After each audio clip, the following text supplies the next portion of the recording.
حویلی کے main gate سے اندر داخل ہوتی گاڑی میں سالار بیٹھا تھا۔ رودابہ کو یوں بلی کے پیچھے بنا دوپٹے کے بھاگتے دیکھ کر اس نے اپنے لب بھینچے تھے۔ گاڑی ایک سائیڈ پہ پارک کرتا اپنی ماں کے ساتھ حویلی کے اندرونی حصے کی طرف بڑھا۔ رودابہ بیٹا آپ کا دوپٹہ کہاں ہے؟ تہمینہ بیگم نے رودابہ کو بلی کے ساتھ کھیلتے دیکھ کے پوچھا۔ رودابہ نے ادھر ادھر دوپٹہ تلاش کرنا چاہا لیکن دوپٹہ کہیں تھا ہی نہیں۔ وہ واپس کمرے کی طرف بھاگی۔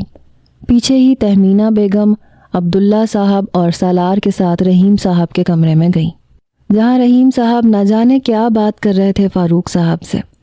سالار نے کمرے میں داخل ہوتے ہی رودابہ کو دیکھا، جو کہ بس بلی کی باسکٹ کو پکڑے کھڑی ہوئی رونی صورت بنا کے اپنے دادا کو دیکھ رہی تھی۔ اس کے چہرے پہ بلا کی معصومیت تھی، لیکن سالار کو وہ اس وقت زہر لگ رہی تھی۔ بابا آپ ٹھیک تو ہیں نا؟ تہمینہ فکر مندی سے اپنے باپ کی طرف بڑھی۔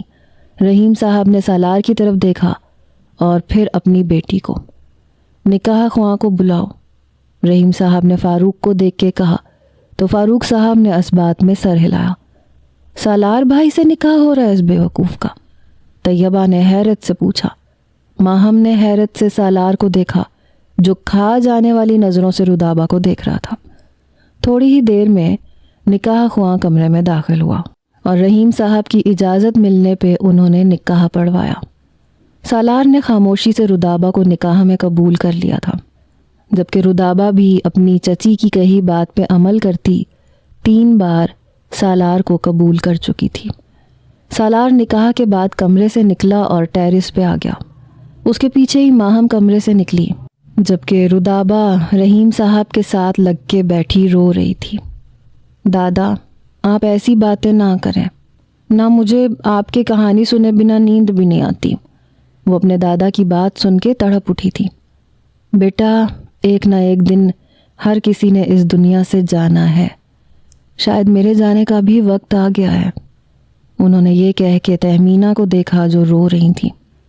میری گڑیا آج سے تمہارے حوالے ہے، اسے ایسے ہی انمول رکھنا جیسے میں نے اسے ہمیشہ انمول رکھا ہے۔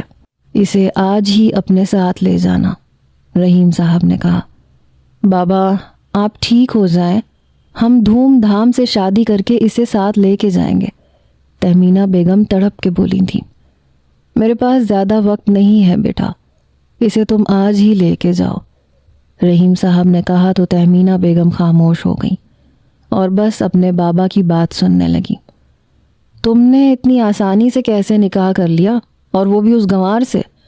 ماہم کی آواز پہ سالار نے چونک کے ماہم کو دیکھا اور پھر منہ بسورا۔ یہ تمہارا مسئلہ نہیں ہے، اپنے کام سے کام رکھو، سالار نے چڑ کے جواب دیا۔ او سوری، یہ آپ کا پرسنل میٹر ہے۔ خیر جاتے وقت اس کی بلی لازمی لیتے جائیے گا، کیونکہ وہ اس کے ساتھ ہی کھیلتی ہے، آپ کے گھر میں رونق لگی رہے گی۔ ماہم یہ کہہ کے واپس نیچے چلی گئی تھی۔ سالار نے غصے سے اسے دیکھا تھا اور پھر موبائل نکال کے ایک نمبر ڈائل کیا۔ کچھ ہدایات کرنے کے بعد وہ واپس حویلی میں آ گیا تھا۔ پورا دن حویلی میں گزارنے کے بعد تہمینہ بیگم نے اجازت طلب کی۔ خیال رکھنا اپنا میری جان، رحیم صاحب نے رودابہ کی پیشانی چوم کے کہا۔ سالار نے حیرت سے اپنی ماں کو دیکھا، جو نم آنکھوں سے اپنے باپ کو دیکھ رہی تھی۔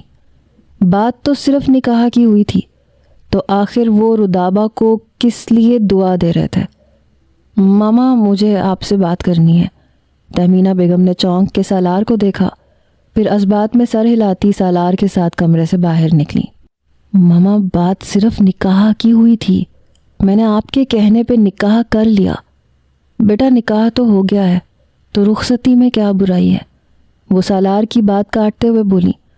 ماما نہیں، میں ابھی اس چیز کے لیے بالکل تیار نہیں ہوں۔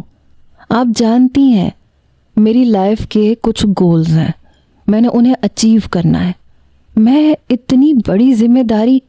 سالار میں اس بارے میں مزید کوئی بحث نہیں چاہتی، لہٰذا خاموشی سے گاڑی نکالو، ہم گھر جا رہے ہیں، تہمینہ بیگم نے سخت لہجے میں کہا تھا اور پھر رحیم صاحب کے کمرے کی طرف بڑھ گئی۔ تھوڑی ہی دیر میں وہ رودابہ کو لیے اپنے ساتھ حویلی کے خارجی دروازے کی طرف بڑھ رہی تھیں۔ بارش کافی تیز ہو رہی تھی۔ فاریہ بیگم نے تہمینہ بیگم کو آج کی رات رکنے کے لیے کہا تھا، لیکن وہ بضد تھیں کہ وہ واپس گھر جائیں گی۔